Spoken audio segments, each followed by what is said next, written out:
Now that we have a better idea of the notation, we'll finally look at how we would actually analyze these algorithms. Whenever we're analyzing an algorithm, we've already mentioned that we look at the time and the space. The most important resource is analyzing the running time. Space is important, don't get me wrong, but we're more concerned about how much time it takes for an algorithm to run than how much additional space that it takes.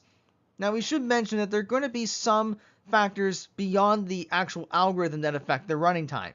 So, like the compiler that's used, the computer, the architecture, the hardware, maybe if you're doing stuff with network connections, what your network speed is like, your CPU, RAM, all those are going to have actual factors in how long it takes for an algorithm or a program to run.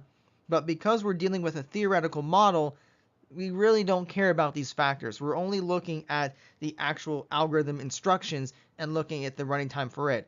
So all these additional external factors go beyond the scope of any of our theoretical models.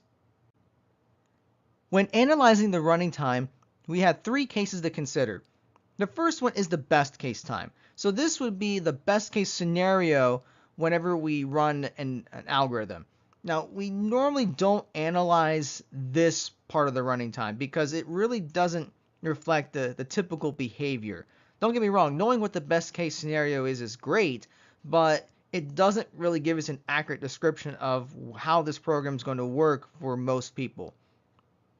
The second case is average case time.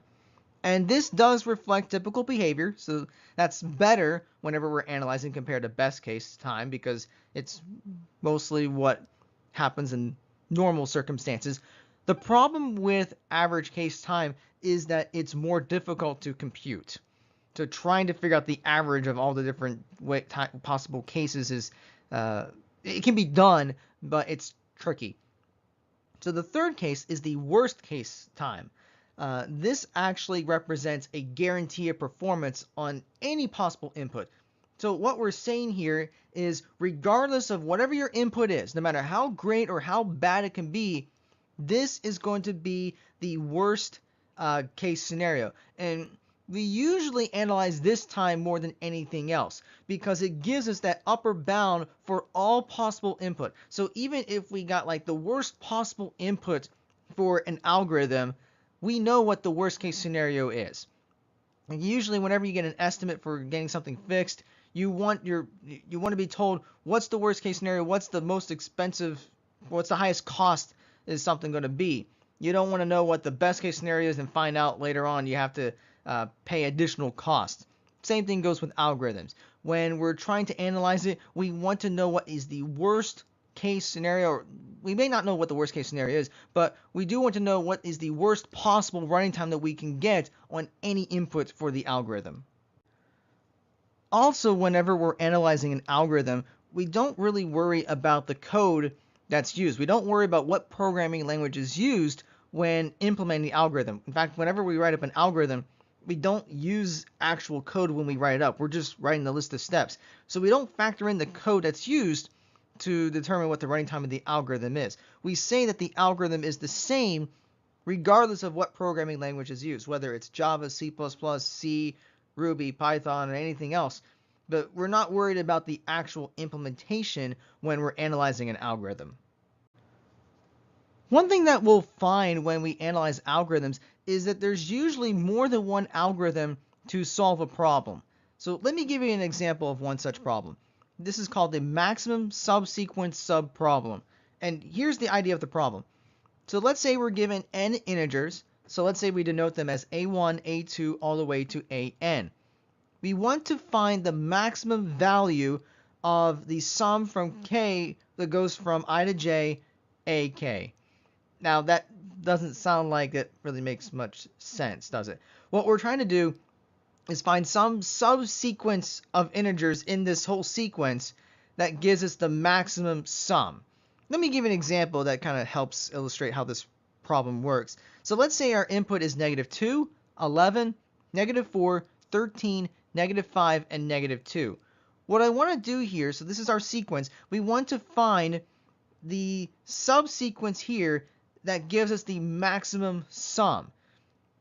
And in this case, the maximum subsequence would be 20, because if I take A2, A3, and A4 and add those together, I would actually get 20. So if I add 11, -4, and 13, that gives the maximum sum of all possible subsequences.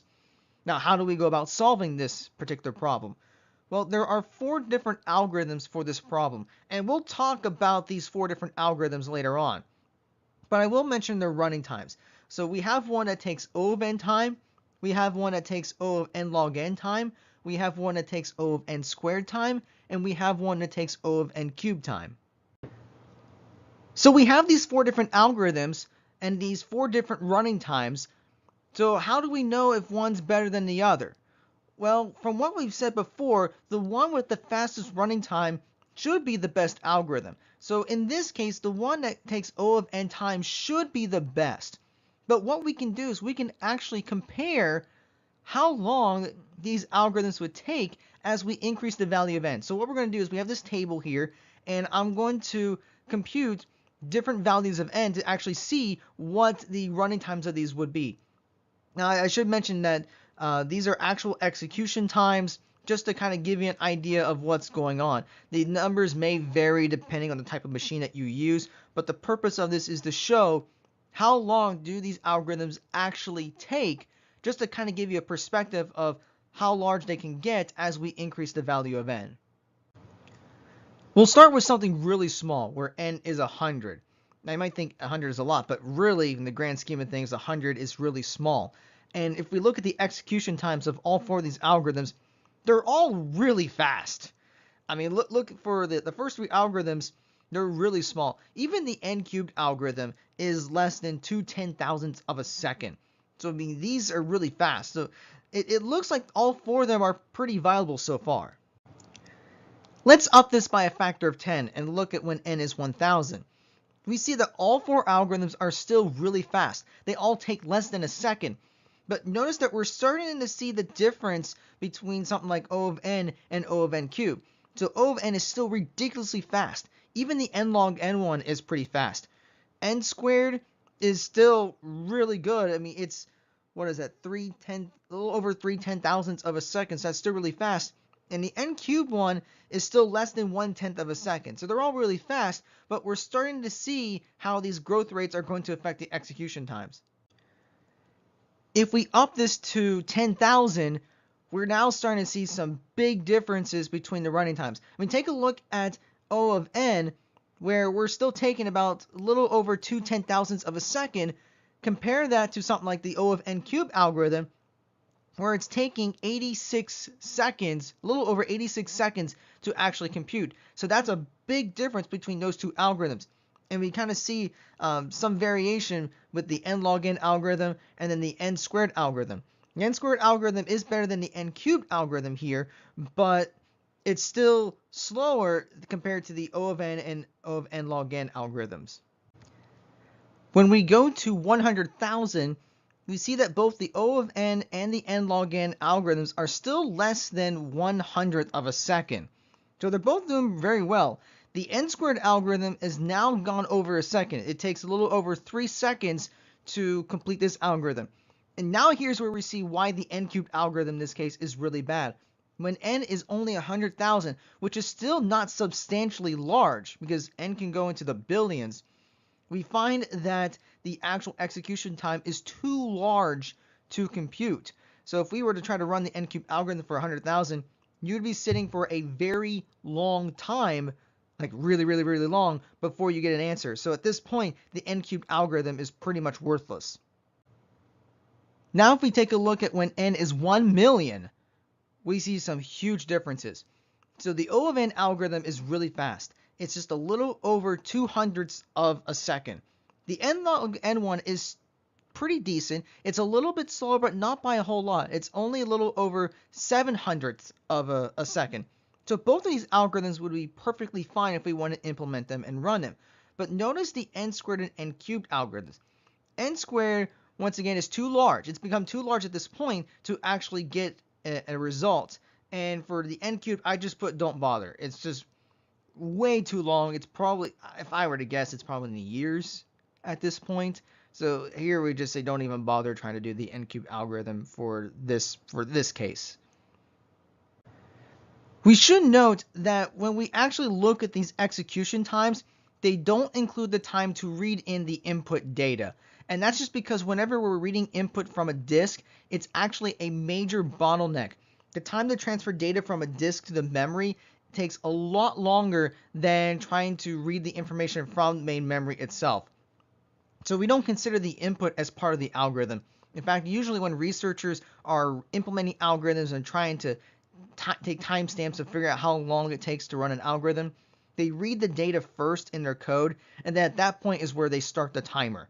So once we actually read the data, once we have the data in our computer, in our memory, the problems can be solved very quickly. But I just want to point out that we do not consider the time to read the data as part of the running time of the algorithm.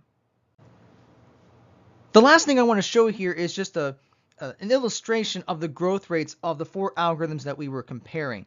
So we're seeing that the size of the input as it increases from left to right, we can see what the number of steps would be for each of these algorithms. So we can kind of at least get a visual of how much they're growing. So we find that the linear time algorithm is the best one because we find that as we increase the value of n, we have this, well, linear rate of growth. So it's growing pretty steady. There's not like any huge fluctuations. There's no big spikes. But we see it's a very small rate of increase for the growth of the O of n algorithm. And then the O of n log n algorithm, it grows a little bit faster, but not by a whole lot, because it's still basically O of n, and we're just multiplying log n with it. And we already know that log n grows at a very slow rate. So the n log n algorithm is not a very slow algorithm. Its growth rate is also pretty decent. But look at the O of n squared and O of n cubed time algorithms. They grow a lot faster. The O of n squared one grows substantially faster compared to the O of n or the O of n log n algorithms. I mean, it goes all the way to the top of our illustration here, about 2/3 of the way in here. So we can just imagine what that value would be all the way at the end of this illustration. And then, of course, our O of n cubed algorithm, I mean, notice how quickly it grows. It just grows ridiculously fast. So if you would think how long it would take for it to actually get to all the way to the end of this illustration, it would just be ridiculous. There's just, for most problems, an O of n cubed algorithm is not possible. Now, with that said, there are some exceptions where O of n cubed is actually pretty good, but for most of the problems that we're going to be looking at, an n cubed algorithm is completely useless for us.